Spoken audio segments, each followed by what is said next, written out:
সুপ্রিয় কৃষক বন্ধুরা, কেমন আছেন? আশা করি সকলে ভালো আছেন। তো দেখতে পাচ্ছেন আমন ধানের কিন্তু শীষগুলো দেখেন হেলে গেছে। অর্থাৎ ধান কিন্তু যে ফুলটা রয়েছে, ধানের যে ফুল রয়েছে, এই ফুলটা কিন্তু একবারে ঝরে গেছে। অর্থাৎ এই সময় কিন্তু ধানের যেই ব্রাস্ট রোগ, অর্থাৎ এই এই যে শীষের যে গুঁড়াটা দেখছেন, এই যে গুঁড়া, এই গুঁড়াতে আপনার এই গুঁড়াতে কালো কালো এক এক ধরনের ছত্রাকের আক্রমণ হয়। যে ছত্রাকের কারণে কিন্তু এই ধানের এই শীষটা এভাবে হেলে যায়। ধানটা যখন পাকবে তার হচ্ছে মূলত পাকার 7-8 দিন বা 10 দিন আগে কিন্তু এই রোগটা দেখা দেয়। অনেক সময় আরো আগেও দেখা দেয়। তো এই রোগের জন্য আমরা কি করব এবং কি স্প্রে করব এবং কোন সময় করব, এ নিয়ে আজকে বিস্তারিত আলোচনা করব আপনাদের। তো এখানে মূলত ধানের এই ওষুধটা স্প্রে করার উপযুক্ত সময় হচ্ছে ধানটা যখন এই যে শীষটা দেখছেন এরকম হেলে যাবে। অর্থাৎ ধানের যেই উপরের যেই অংশে যে আপনার ফুল রয়েছে, এই ফুলটা ঝরে ধানের শীষটা এরকম হেলে থাকবে। ওই সময়টা ধানের জমিতে এই ব্রাস্ট রোগের স্প্রেটা করার উপযুক্ত সময়। এই যে আপনারা ধানের জমিতে যেই আহ, আপনার শীষ শীষ মরা বা ব্রাস্টের যে ওষুধটা দিচ্ছেন, এটা কিন্তু ধানের যে এখন দেখেন ধানের কিন্তু মানে যে লম্বা হয়েছে, ধানের ওষুধ স্প্রে করা কিন্তু সবচাইতে কষ্টসাধ্য একটা বিষয়। তো আপনারা যদি ওষুধটা দিয়েই দেন তাহলে কিন্তু দেরি না করে এর সঙ্গে আপনারা কারেন্ট পোকার যে ওষুধটি রয়েছে সেটাও কিন্তু দিয়ে দিতে পারেন। কারণ কারেন্ট পোকার এই এখন থেকে আরো মনে করেন এই ধানটা থাকবে আরো 15 থেকে 20 দিন, মানে সর্বোচ্চ 20 দিনের মতো মানে সময় লাগবে ধান কাটতে। তো এই 20 দিনের ভিতরে কারেন্ট পোকা কিন্তু আক্রমণ আপনার জমিতে করতে পারে। যার কারণে দেরি না করে এই ব্রাস্ট রোগের যে ওষুধটি স্প্রে করবেন এর সঙ্গে কিন্তু আপনার কারেন্ট পোকার স্প্রেটাও দিয়ে দিবেন। আরেকটা বিষয়, এটা হচ্ছে এই সময় যে স্প্রেটা করা হচ্ছে এটা হচ্ছে ধানের মূলত শেষ স্প্রে বলা হয়।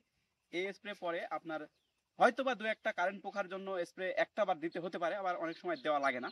তো এটাই হচ্ছে লাস্ট স্প্রে। তো এই স্প্রেটা ভালোভাবে ধানের জমিতে করলে আপনার ধানের কিন্তু ফলনটা অনেকাংশে বৃদ্ধি পাবে। যেহেতু 3 ড্রাম ওষুধ দিব 1 বিঘা জমিতে, অর্থাৎ 3 ড্রামে হচ্ছে 18 লিটার করে পানি থাকবে 1 ড্রামে। তার জন্য 3 ক্যাপ নিয়ে নিলাম, 3 কাপ পানি নিয়ে নিলাম। 3 কাপ পানিটা নিয়ে নিলাম। এখন এটার সঙ্গে ওই যে ওষুধটা রয়েছে 1 বিঘা জমির অনুমোদিত যে মাত্রা, এটা এখন মিশাবো। দেখুন, এটা হচ্ছে হপার শট 50 WG। এটা হচ্ছে আপনার যেই বাদামি গাছ ফড়িং রয়েছে সেই গাছ ফড়িং এর জন্য এই হচ্ছে আপনার এটা দেওয়া হয়। অর্থাৎ কারেন্ট পোকা যেটাকে আমরা চিনে থাকি কারেন্ট পোকা নামে, সেটার কিন্তু একবারে মানে মানে 100% কাজ করে এটা। কারণ আমি এর আগেও এটা ইউজ করেছি, সেমকো কোম্পানির এটা হচ্ছে আপনার ওষুধ।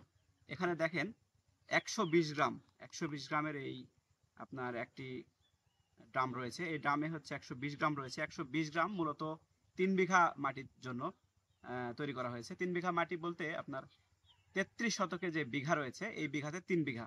আবার অনেক জায়গায় কিন্তু দেখা যায় যে শতকটা বেশি থাকে বিঘার। তো ওই জায়গার জন্য কিন্তু এটা না, এটা হচ্ছে 33 শতকে বিঘা। এই বিঘার জন্য 3 বিঘা জমিতে এই হপার শট 120 গ্রাম এটা কিন্তু ইউজ করা যায়। এই জন্য এটা নিয়ে আসলাম। এটা বাজারে অ্যাভেলেবল পাওয়া যায়, আপনারা যে কোনো বাজার থেকে পাবেন। তো এটা দিব। এটা হচ্ছে 1 বিঘার জন্য আমি ওষুধটা তৈরি করতেছি। 3 ভাগ করে 1 ভাগ এখানে রাখা হয়েছে। দিয়ে দিলাম।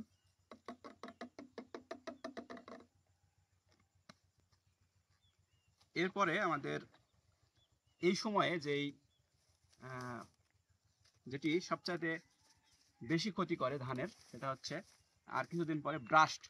ধানের যেই শীষটা রয়েছে এই শীষের উপরে যেই কালো কালো ব্রাস্ট রোগটা দেখা যায়, মানে শীষটা এভাবে হেলে যায়, ধসে পড়ে। তো এটার জন্য এই যে জমকা, এটাও 50 WPG। এটা হচ্ছে ছত্রাকনাশক মূলত। এটা হচ্ছে এই যে শীষ যেটা বের হয় ধানের, মানে ধানটা পাকার আগে যখন ওই ধানের শীষের গোড়াতে কালো দাগ দেখা দেয় ওই সময় শীষটা ভেঙে পড়ে। তো ওটার জন্য এই জমকাটা, এটা হচ্ছে 50 গ্রাম। এটা হচ্ছে 1 বিঘা জমির জন্য 50 গ্রাম। আর এর পাশাপাশি রয়েছে যে গ্রেড 1। এটা হচ্ছে 1 বিঘাতে 40 গ্রাম দেওয়ার নিয়ম। আর এটা হচ্ছে 50 গ্রাম। এই জিনিসটা আপনারা মনে রাখবেন। গ্রেড 1 হচ্ছে 40 গ্রাম, আর হচ্ছে জমকা হচ্ছে 50 গ্রাম। এই দুটো হচ্ছে 1 বিঘা, এটা হচ্ছে 1 বিঘা, এটা হচ্ছে 1 বিঘাতে, দুটো একসঙ্গে মিশিয়ে এটাও দিয়ে দেবো। এটা মূলত ধানের যে ব্রাস্ট রোগ এটার জন্য এই দুটো কাজ করে। এটা গ্রেড 1 আর হচ্ছে জমকা, এই দুটো। আর কারেন্ট পোকার যে ওষুধটা দিয়ে দিলাম এটা কিন্তু এতক্ষণে মিশে গেছে। তো এটা একটু আরো ভালোভাবে নড়িয়ে মিশিয়ে দিলাম। আর পাশাপাশি দেখছেন আলট্রা, এটা আপনারা মূলত প্রত্যেকটা ড্রামে এই যে এর ক্যাপ রয়েছে, এই ক্যাপে 1 ক্যাপ করে ওষুধ এই ড্রামে যখন আমরা পানি দিব তখন কিন্তু 1 ক্যাপ করে ওষুধ এই ড্রামে দিয়ে দিব। দেওয়ার পরে স্প্রে করলে হলে 100% ফল আসার সম্ভাবনা থাকে।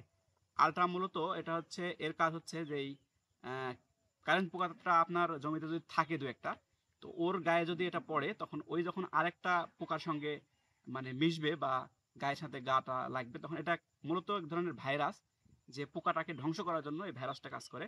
মানে এর কারণে একটা পোকা থেকে আরেকটা পোকাতে যখন ওই পোকাটার গা ঘিসবে বা সংস্পর্শে আসবে, তখন কিন্তু ওই পোকাটাও মারা যাবে।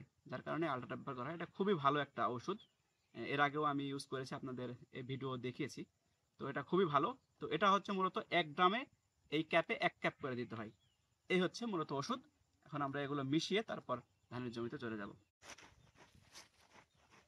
ওষুধটা মূলত ভালোভাবে ঝাঁকিয়ে এগুলো মিশিয়ে নিতে হবে, অন্যথায় কিন্তু তলাতে তলানি জমতে পারে, সেক্ষেত্রে কিন্তু ওষুধের কার্যক্ষমতা হারিয়ে যাবে। যার কারণে এটা ভালোভাবে মিশিয়ে নিতে হবে। একটি ড্রামে যদি দিই তাহলে কিন্তু এখানে 3 ক্যাপ রয়েছে। 3 ড্রামটা হচ্ছে আপনার 1 বিঘা জমির জন্য। তো 1 ক্যাপ ওষুধ এখানে দিয়ে দিলাম সুন্দরভাবে। আলট্রা এটা হচ্ছে আপনার ওই যে মিশ্রণটা রয়েছে, ওই মিশ্রণের সাথে কিন্তু মিশানো হয়নি, যার কারণে 1 ক্যাপ এই যে খুলে নিয়ে এটা হচ্ছে এই ড্রামে দিয়ে দিব আলাদা করে। এই যে মূলত এইভাবে, এই যে দেখেন 1 ক্যাপ ওষুধ, এটা বেশি না, 1 ক্যাপ দিয়ে দিলাম, দিয়ে বাস শেষ।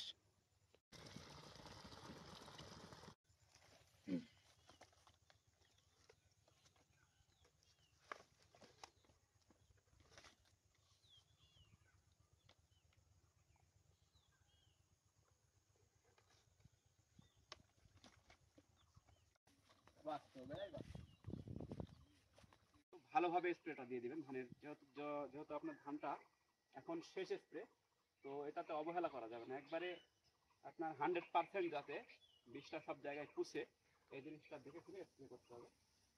কারণ এরপরে আর কারেন্ট পোকার স্প্রেটা না করা লাগে, যার জন্য কিন্তু দেখে শুনে ভালোভাবে স্প্রেটা করুন।